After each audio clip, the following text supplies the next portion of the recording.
So my folks were selling in flea markets. And so really that was my intro to entrepreneurship. Was in my teens, I would travel from the south to Hatfield Plaza in Pretoria and sell on the weekend and travel all the way back. And I did that for a few years, and I think that was the real exposure to entrepreneurship before my first job and my first interview.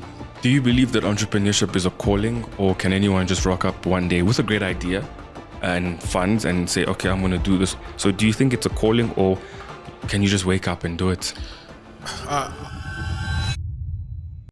Hello and welcome to another episode of In Conversation with Rudy Samuel.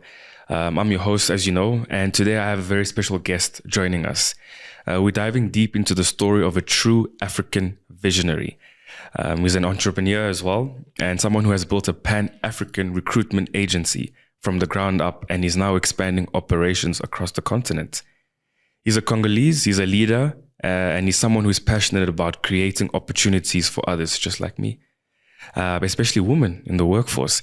Beyond his entrepreneurial journey, he's also here to share practical insights and career tips in what we're calling a masterclass for our viewers, from CV and LinkedIn optimization to interview strategies and career growth. So whether you're looking to be inspired by an incredible journey or you want actionable steps to level up your career, this episode has something just for you. Please join me in welcoming the founder and CEO of InspHired Recruitment Solutions, Mr. Landry Mutombo. Hey, I tried my best. I need you daily for that kind of intro. I tried my best. Intro. Rudy, thank you for having me. Yes, sir. It's a pleasure to be here. Again, congratulations on your platform. Thank you, sir. Such good things. And I come bearing gifts. Oh, the first time we received gifts on our platform. For you and the team. Thank you, sir. It's some legacy key rings from earlier this year when we celebrated 10 years in business. So, your team's been wonderful. So thank you so much. Thank you so much. Thank you so much. And also the drinks have arrived, right? Who's that for? Is that mine? Oh, thank you so much. So as you know, we're now sponsored, guys. We're now sponsored. If you don't know now, you know. Shout out to Missouri Coffee for coming through with the drinks and stuff. Is that all, or is there more? Is that all? Oh, okay, fine. Then we're gonna organize for Mr. No problem. After that. So yes, let's get a move on. Can you please tell us about your background? You know, your upbringing in the DRC and how it shaped your journey as an entrepreneur. Yeah. So, born in Lubumbashi, grew up in Kinshasa, left Kinshasa when I was 11. Parents moved here. Essentially, as a family, we immigrated to Joburg mid-90s. Okay. And essentially went to school, and you know how it is for some of us when we come here, things don't always work out. So my folks were selling in flea markets. And so really that was my intro to entrepreneurship. Was in my teens, I would travel from the south to Hatfield Plaza in Pretoria and sell on the weekend and travel all the way back. And I did that for a few years, and I think that was the real exposure to entrepreneurship before my first job and my first interview and all of those good things. Do you believe that entrepreneurship is a calling, or can anyone just rock up one day with a great idea and funds and say, okay, I'm going to do this? Or do you need that thing, that hunger, that drive? Because from such a young age, traveling from the south of Johannesburg to Pretoria to the north, it takes a lot for a young kid standing there on the weekend, that resilience, that determination. So do you think it's a calling, or can you just wake up and do it? I've always felt that if you're going to be successful in business, it's inherently a calling. There's got to be, and look, it doesn't mean that people can't be successful. I think you can be. But for what it takes to go all the way, it takes a special character. Now, whether it's a calling or not, I personally believe it's a calling, because it's not for everybody, but it doesn't mean that somebody can't learn the skills to become an entrepreneur and go out there. With me, it's always been out of necessity. Deep. I wasn't volunteering to go. You had to. So, I had to contribute in some way to the household. And so, and a lot of the things that I've done over the years, I still feel like it's out of necessity. There's no other option, so let's go for it and then figure it out as we go along. But before an entrepreneur, I feel like you also need to earn your stripe some way. Yeah. So tell us a little bit, what did you do before you decided I'm resigning and I'm going to go open my baby. So how I actually got into recruitment, if you talk to a lot of recruiters, it's not a career choice that most people make. I was well on my way to becoming an expert in the medical field, actually. I was employed in the pharmaceutical industry for a long time. So I worked fresh out of school, and I've always worked, and I've worked my way up. And in the late 2000s, my father passed away. And that really had a profound effect on me. And it derailed my career. And the first job that I could find was as a recruiter, because I was like, you know what, I'm not going to stay out of work. Get back on the horse. The first role I could find was probably the worst recruitment job in the world. Tell us about that. So I ran a temp desk, but the company had multiple temps in multiple locations. So I was the guy who went to the locations where there weren't enough temps to make up for one account manager. So as an account, I had to start my day at Vodacom in the morning, then head to multiple other sites, collect timesheets, run the payroll, set up interviews, search for. It was literally one of the worst jobs. I was working pretty much 12 hours a day. And then through that, I learned a lot, and I was headhunted into company where I really learned my stripes. And it's what you were talking about now, right? And I really learned my craft and how to manage a recruitment business well. I was going to stay there for a long time until I did. There's a course that I did that really just changed the way I looked at work, and I couldn't look at my employment the same way after that. Funny enough, I took the next job thinking I'm really going to try one more time. And unfortunately, I was quite disappointed by that job as well. And I said to God, look, this is my annual salary. This is what I need to make. I'm going to take the leap, and I need you to cover my salary for year one.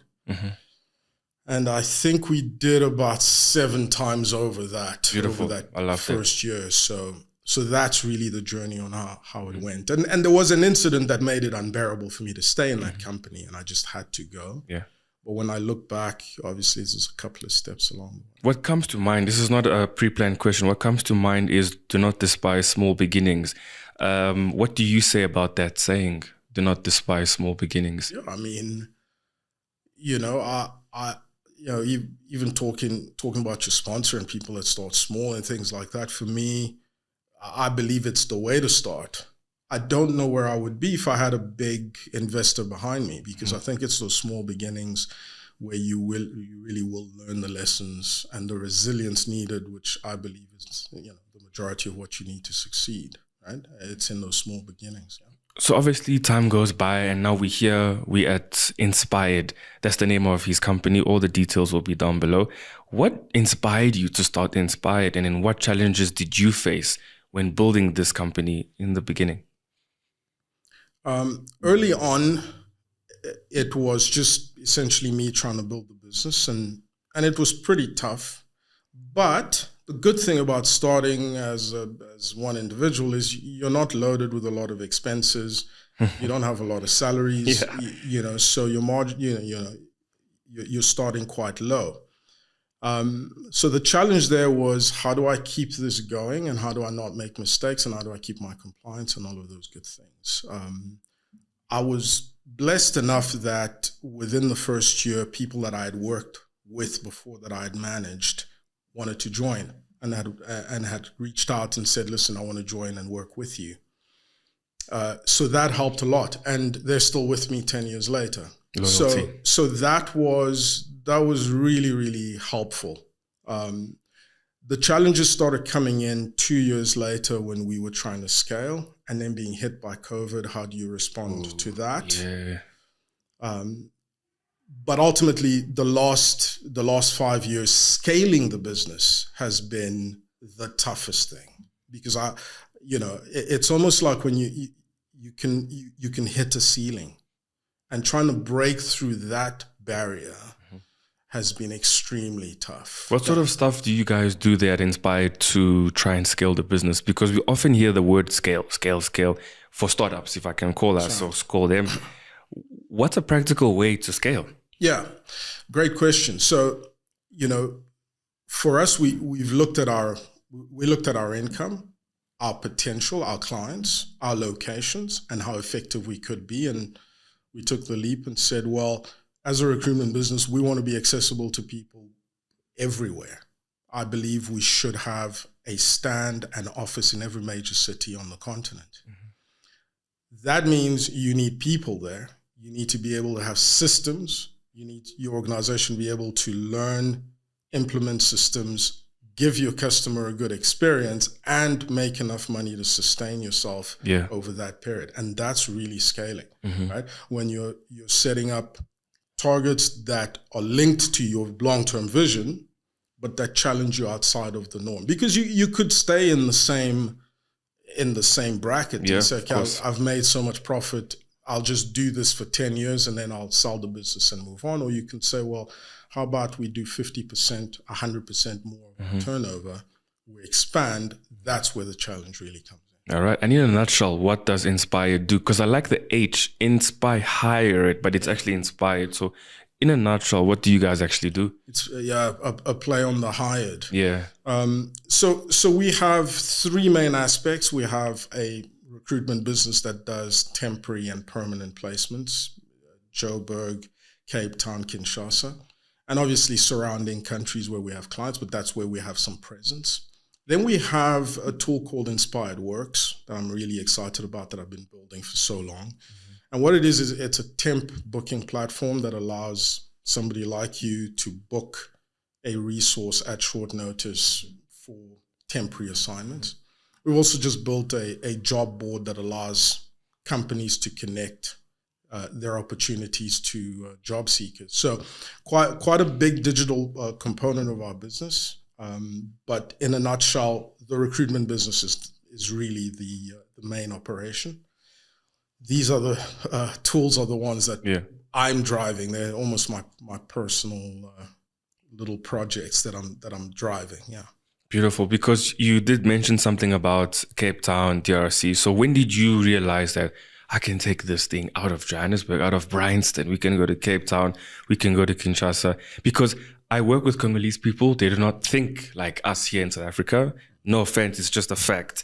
How do you manage, first of all, working there with the mindset that you have here? How do you work in Kinshasa?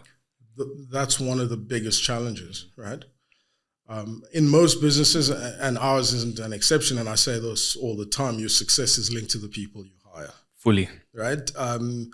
It's the most important thing next to what you want to do as a business is who you want to do it with. And so that's where some of our challenges have come in. Now, I must tell you that I am a very proud African and a very proud Congolese. In fact, you know, if you look around, it does feel like the world is a little bit, is getting a little bit smaller. And so I've always felt that I wouldn't feel as successful if I didn't have something running in my home country. Beautiful. And so I think it's linked to some personal things of mine where I'm like, okay, well, yeah, Mr. Entrepreneur, you can run a business in South Africa, but you're from Congo. So what are you doing about that? And so I think that it was always a nagging question. But to answer your question directly is finding the right people. And so in Cape Town, initially, we'd found an outstanding manager, and we built around that manager. Then that didn't work out, and we've struggled to really sustain that operation because honesty. We can't find the right manager to replace her. Same thing happened in Kinshasa. You know, there was the person who helped us start the office in 2022, outstanding recruiter, brought him in, and we had real success. Then he had some issues and moved on. And you're right. You know, Congolese people in Africa, it's not always reliable. And we had those issues initially because we couldn't reach the individual. Now, it's one thing if a person in Bryanston isn't showing up for work. We can go but fetch if them somebody somewhere. in Kinshasa isn't going to meetings and isn't delivering, it's a 4-hour flight away. Probably I've got to take time to get there. So finding the right person, and I've just come from there and appointed some outstanding people. Crossing if you fingers, have it the works. right people, Yeah. I'm very confident that this team will really up the ante for us in Kinshasa. But again, it's always around who you partner with. Yeah. And oftentimes today, they push the entrepreneurial narrative to someone that just has the passion, the zeal, or the skill. But you also have some educational background. Tell us about that. You have an MBA, and I think you're pursuing a PhD, right? I am. So talk to me about that. How's that going? Yeah, thanks. So, I mean, I always hear people with MBAs say that, how do you know somebody has an MBA? It's because they tell you. Yeah, I generally trust me. My dad tells me all the time. My dad has one. He's always on it. I'm like, that's for you, bro. Good luck and well done. The thing about running a company like InspHired is, and maybe this is an error in my part, is it consumes you as an individual. And over the last decade, it's been what I do and kind of who I am. And that's difficult when the lines are becoming blurred between what you do and who you are. Mm-hmm. And so there was always some part of me that thought, okay, great that you run this company, but you need to develop yourself. Upskill, right? yeah. And if anything were to go wrong, what do you have to show besides revenue and some assets over the last decade? And so I was committed to improving myself. And this is also something from my dad, who's always pushed us to do better. And it was such an incredible experience. Through my MBA, I think, and there's a concept I want to share with you that I always talk to the team about that I read in the 21 Irrefutable Laws of Leadership by John C. Maxwell. It's a book I read, found it in my dad's library after he passed away. And the very first law of that John Maxwell speaks about is the law of the lid. And his argument is that an organization's potential is directly linked to the potential of its leader. So in other words, if the leader is a level 4 leader, his organization will never be a level 6 organization in essence. And so that law always plays a part in my mind. And so I know that if I'm going to build a large organization, I don't want to be its ceiling. And so I've got to continue to raise my ceiling so that the people below me can grow as well. And that's one of the reasons I did my MBA, and it's been incredible. It really, through that process, I think we had the highest growth in our organization whilst I was being challenged through my MBA. And after that, I've really struggled because I haven't been studying for the last couple of years. And I feel like maybe I need to get back into a process that's really challenging on my mind, and hopefully that'll bring everybody. This is an inspiration to those who are watching. If you want to go back to school, do it. Don't just sit at home.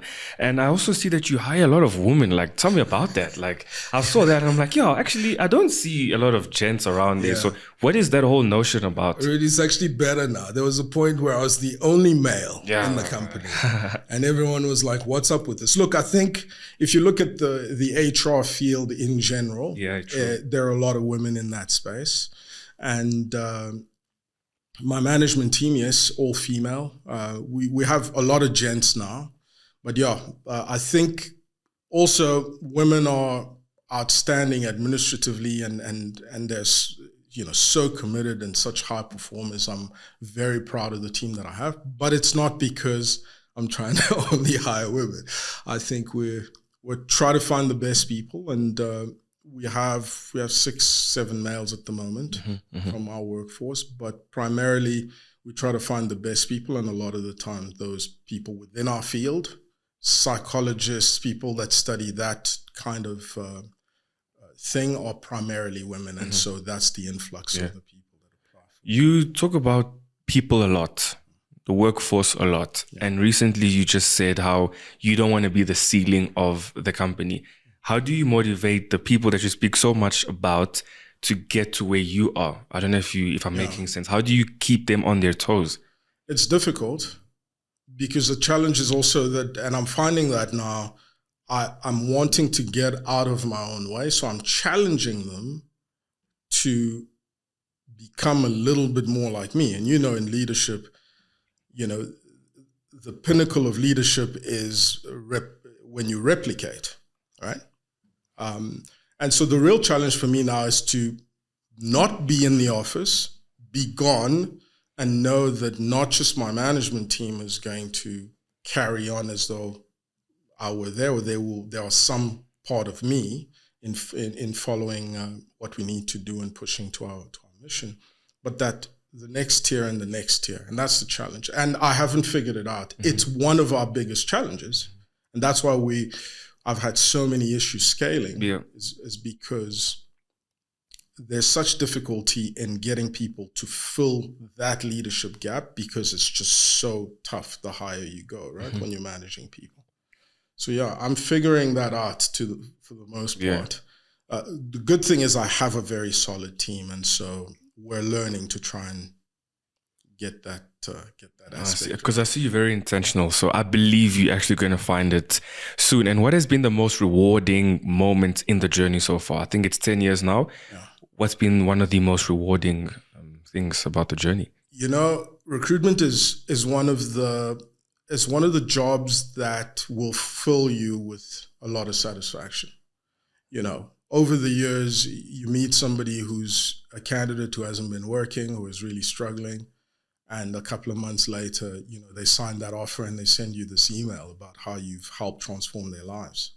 You know, so it's one of the reasons it's hard for me to move away from recruitment, if I ever will. Is just it plugs into my, you know, my feeling of doing something good and getting paid for it at the same time. It really is beautiful, a cool job. Yeah. Having said that, I think, you know, graduating with my MBA was it's an extremely proud moment for me.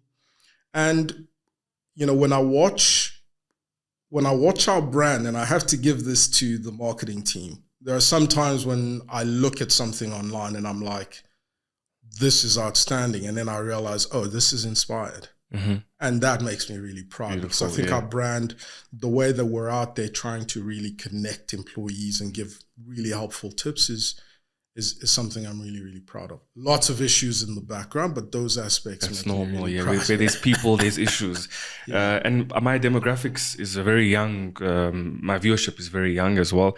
And people are leaving school or looking for jobs and stuff. For viewers interested, you know, possibly in working with InspHired, what's the process to submit their CVs, register on your database, and apply for open roles? Like, how would that work? So we're very transparent. Every role we're working is on our website. If you go to inspired.jobs and you click through to Inspired Connect, every single opportunity we're working is there. We're quite transparent about location, salary, all of those things. You could also add your database and just register on Inspired Connect and apply. I always encourage people post-application to pick up the phone. Our landline is always available.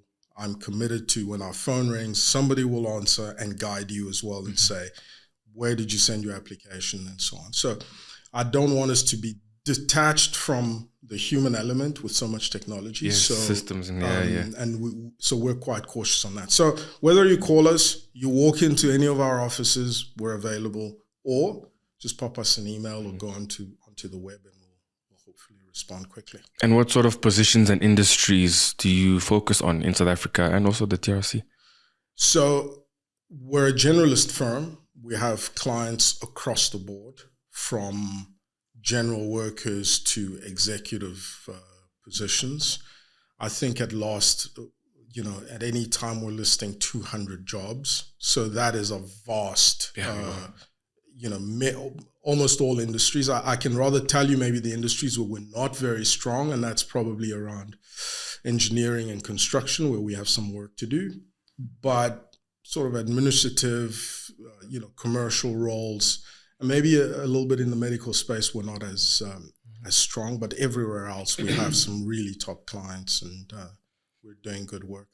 And for job seekers, what's the most common mistake you see on CVs during applications? We get this question a lot on social media.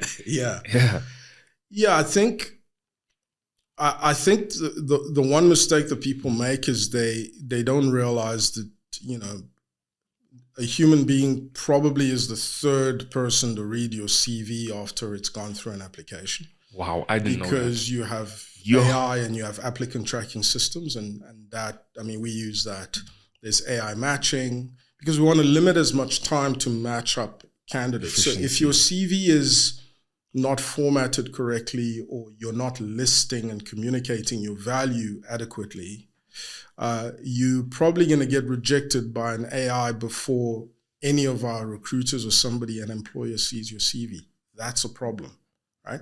And this is one of the reasons why we're still providing some value to the market, is because when we're able to look at your profile and present your strengths and communicate your value to an employer, a lot of people struggle with that, right? And you can be the best employee there is, but if you can't communicate that value in writing and in an interview, you're really going to struggle. Which leads us to our next segment, the masterclass, career growth and job success. Going forward, when I'm interviewing someone with practical experience, if I can say, try to get them to give a small masterclass on, what they do. And I want to call this masterclass Mastering the Interview.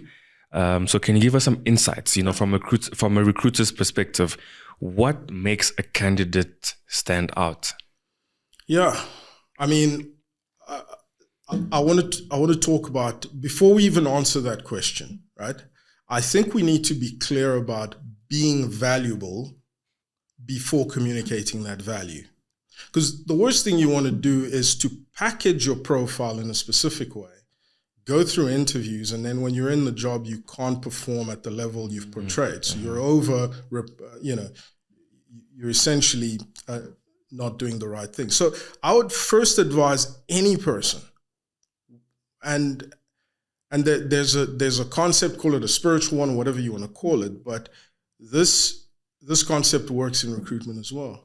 And the reality is, be the best at what you're currently given, what you have on your desk. If you're a student, be the best student there is. Connect with your lecturers. If you're an employee in that job, doesn't matter if you're happy or not, do that job well, right?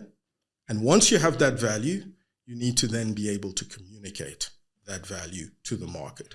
But most of the time, the market looks for value, and it will find you, provided you're able to communicate it well. Mm-hmm. And how should viewers optimize their LinkedIn profiles to attract recruiters and opportunities? LinkedIn is a great platform. I struggle with LinkedIn. We've had so many people asking us, guys, why don't you create some sort of service that assists people with LinkedIn? LinkedIn's a great tool. First thing, you want to get a great picture, right? It's critical. People will look at that.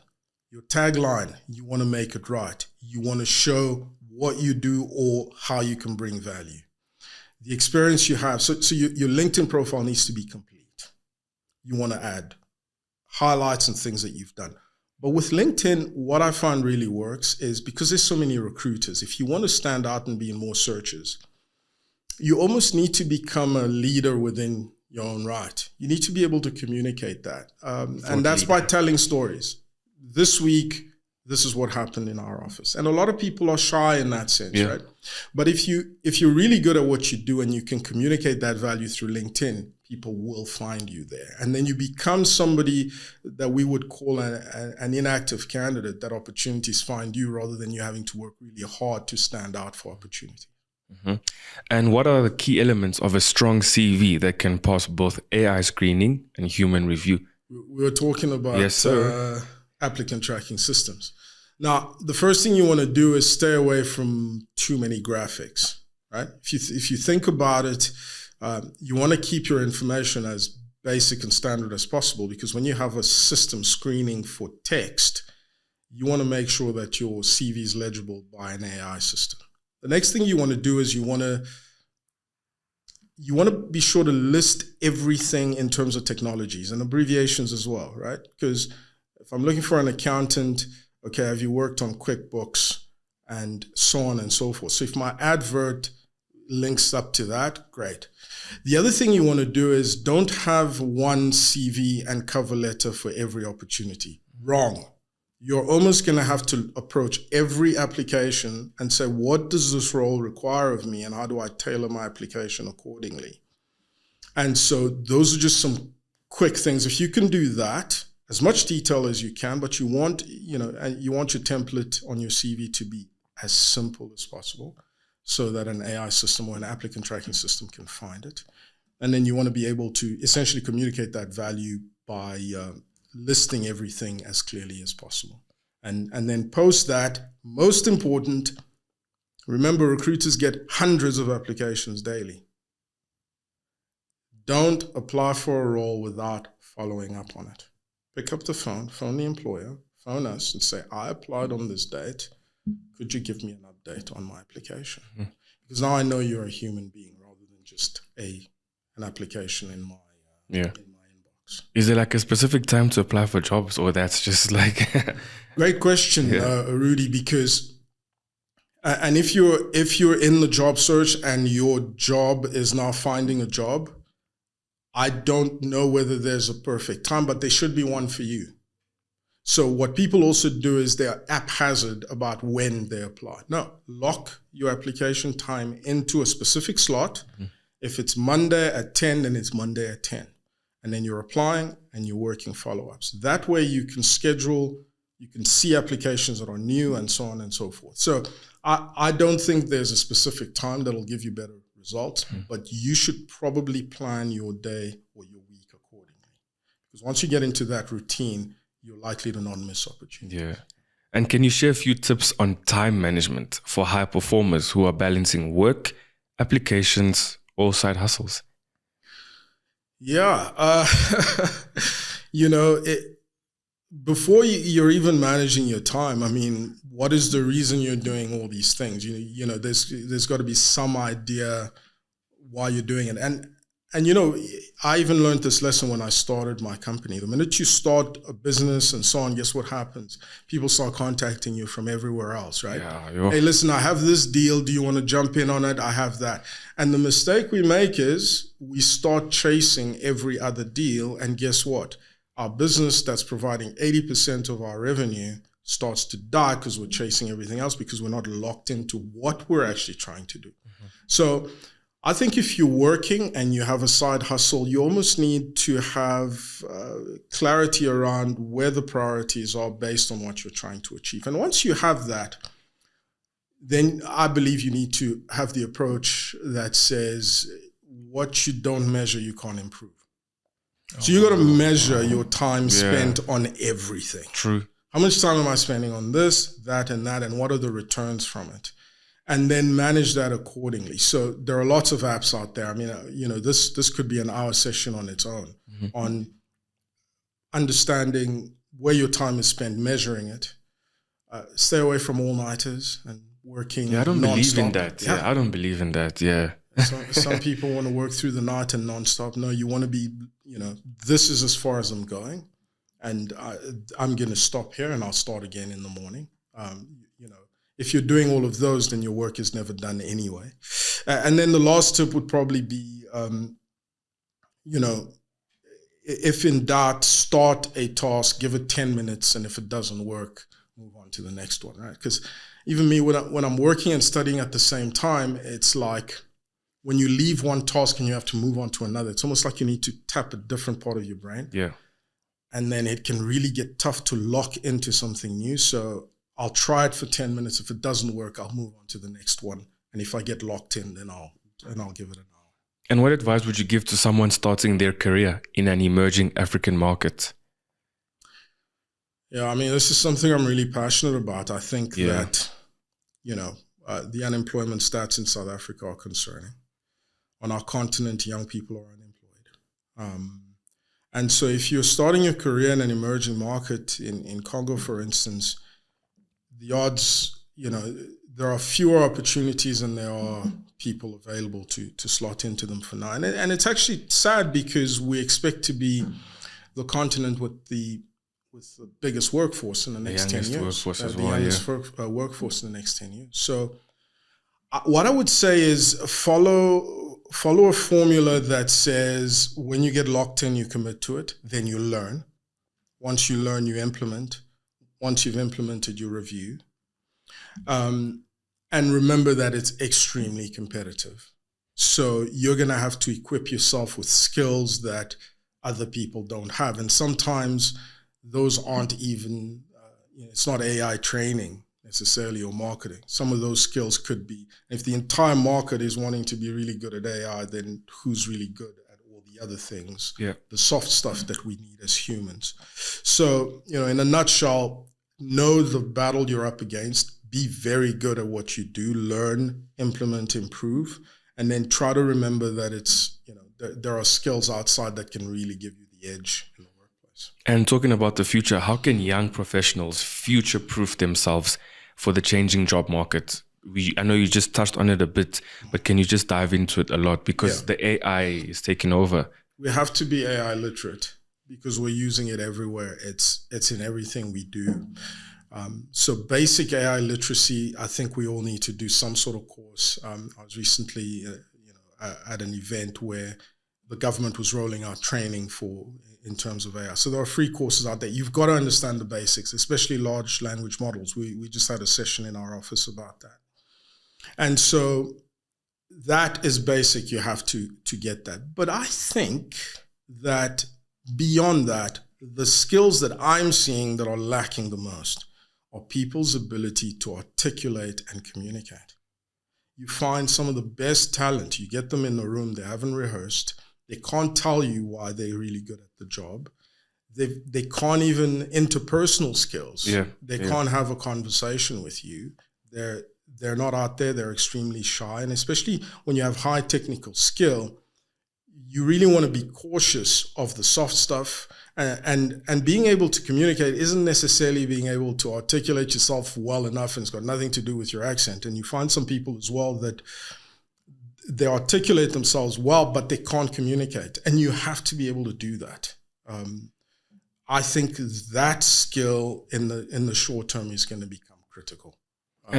Because people are hiding away in their rooms and always behind the phone and the laptop. So I almost feel like if 90% of people are heading in that direction, you should probably look in the other direction and see what is everyone else missing. Take up a course, take up speaking gigs, that type of thing, and improve your communication. And on the last question on the masterclass, what soft skills do you believe are critical in today's work environment and often overlooked by candidates? And you've also touched on it a bit. I've touched on that. So, the ability to communicate. The other thing that I think people are lacking. I think we have to toughen up as a society. Yeah, 100%. We have to toughen up. If you understand the job stats and you're thinking, okay, well, what are the odds that I'm going to get this opportunity? If that's the case, you need to be saying, okay, if you're in a job search, I've got to apply to X amount of roles. Obviously not a spray it and hope, but you want to do the research on the companies. You want to then apply. You want to review. But you also have to work the odds and understand that you're in a fight in this economic space. Nobody's going to give you an inch. It's like when we're out there trying to win business, right? And sometimes people aren't resilient enough. You get one rejection letter, you're not feeling great. Even in the workplace itself, when people are entering the workplace, you will rebuke somebody or say to them, improve this, and they take it personally. No. I want us to win together. So I'm going to be a little bit hard on the team, but if you have a bit of a backbone and you can take it and learn from it, I think you'll be better than a lot of the people that are out there. I appreciate that. And looking back at your journey, what would you tell your younger self when you were starting out? What would you tell yourself? Wow. That guy that used to go to Pretoria on the weekend. I'd probably tell him to not be afraid. I think that I've had to deal with a lot of my own fear of failure. And, and even the last 10 years that it's taken for me to even sit in front of you. One of the reasons why I've been, almost cautious to get out there is because you're always thinking, what if I don't make it? And so I would sit him down and say, don't be afraid. Go for it. The sooner, the better. Yeah. Right? Because if, failure is part of it, you pick yourself up and you go again.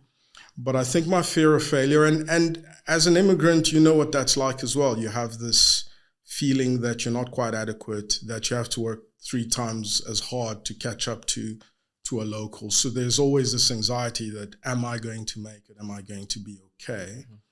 And I think if I had settled that sooner, and I'm something that I'm still working on, then I think I would do a lot more if I knew that, go for it. don't be afraid. Things will go wrong. That's guaranteed. Yeah, unfortunately. But you got to push through it. For someone that has achieved so much, at least according to me, and having a business for over 10 years and employing multiple people, you still speak as if you haven't, like, I can say, made it. Why is that? Is that just humility, or is that because you're not where you want to be? And if that's the case, where do you want to be? Yeah, I get this a lot. I'm quite self-critical.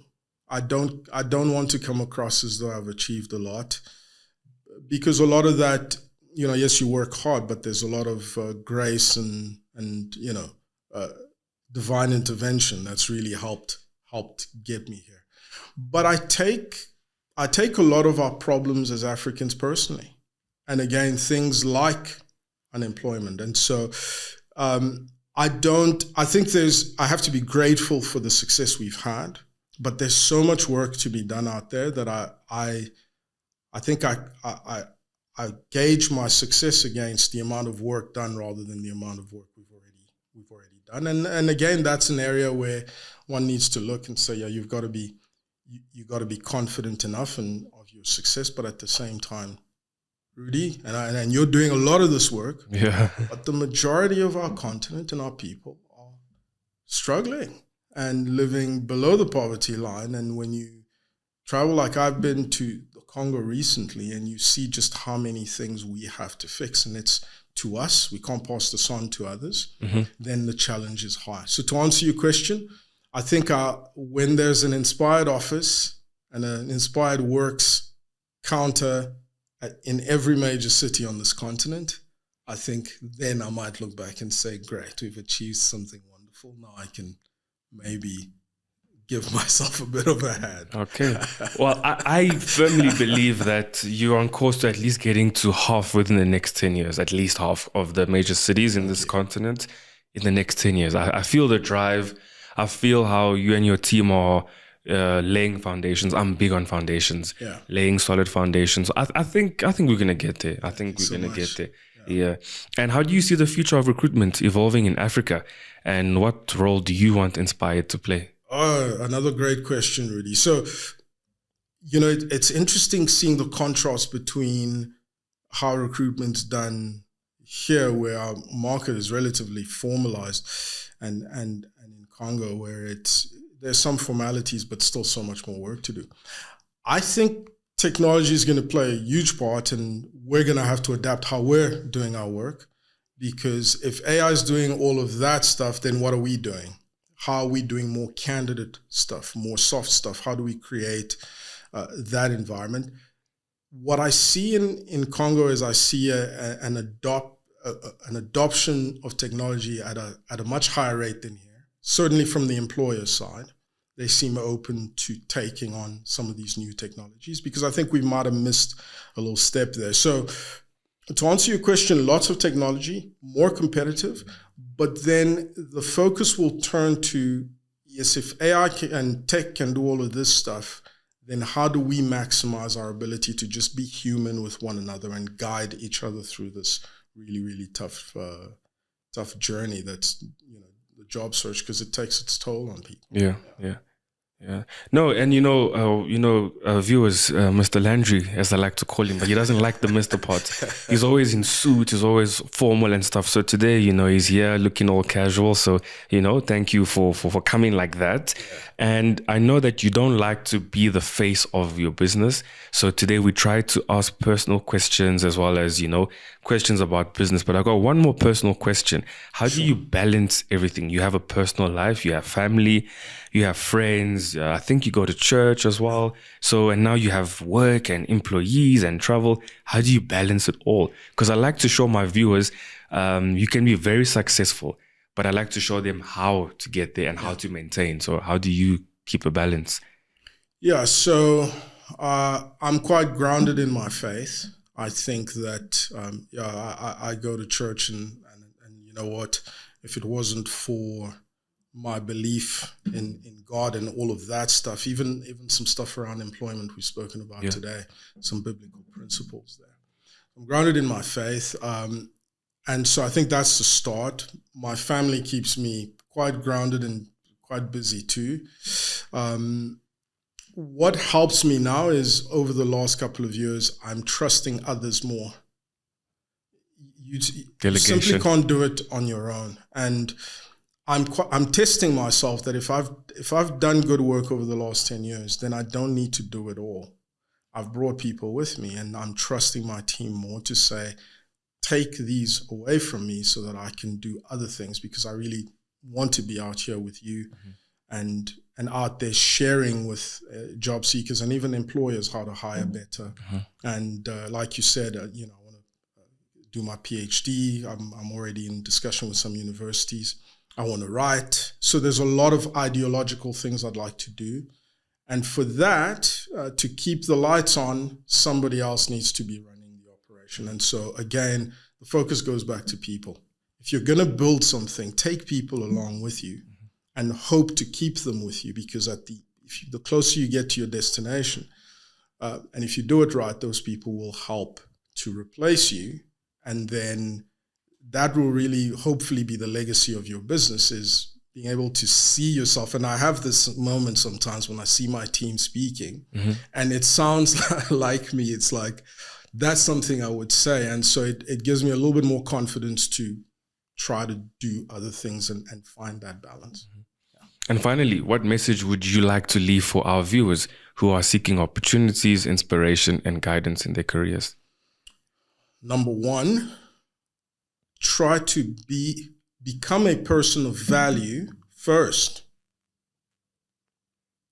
People chase the appearance of value rather than inherent. What you don't want to be is a hollow pot. I look great on the outside, but I have no real skill. This is something I think you need to master. So look at yourself as an individual. What value do you bring?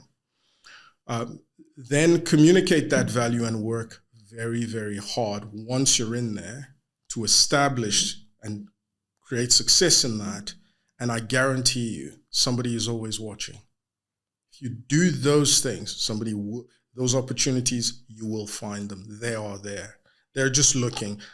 Even right now, Rudy, I'm looking for people that can communicate their value to me. There is work to be done. If you can do that, the opportunities are there. And then sometimes we try to look for opportunities when maybe we should create them, right? And so the future of our continent and our people should not come outside of us. If you can create an organization, do it. What are the tools that you have at your disposal that you can go and just use those tools and create something like you've done with your incredible platform? Thank you. And I would challenge, anyone watching this to use the tools they have. Start where you are, and success will find you. Indeed. Sure. And I think on that note, we are going to end the episode. Mr. Landry, I want to thank you so much for coming on board, sharing your story. I know you're still getting used to talking about yourself. I know when you do this, you're talking about the business, but today we wanted to show the person behind the business. I've seen today people want to follow people with a story. Okay, so Inspired exists. Why do I need to follow Inspired? Oh, because I resonate with his story. So thank you for being honest and sharing your story. We wish you and your team all the best going forward. We hope that in the next 10 years to come, we're in most cities in Africa, probably, Europe as well. We don't know. But really from my end, it's inspiring for me starting my own stuff, my own businesses, because I'm also all about people. Yeah. So this pushes me and reminds me that I actually am on the right path with regards to people in terms of working relationships, as well as one day hiring people, because I also feel that I can make a difference in people's lives just by employing them. Absolutely. Employing one person, you feed the family. So that's my aim as well. So it's really good to meet you officially and finally. And to my viewers, don't forget that the future is African, and this episode shows that. The change we want to see in this continent, in this country, in our countries, start with us. It sounds like it's a cliche, but it's actually true. So, and to another African brand, Mzuri, thank you for always coming up on board and showing us love. I appreciate that. And my name is Rudy Samuel, and I'm signing out. Thank you so much for watching.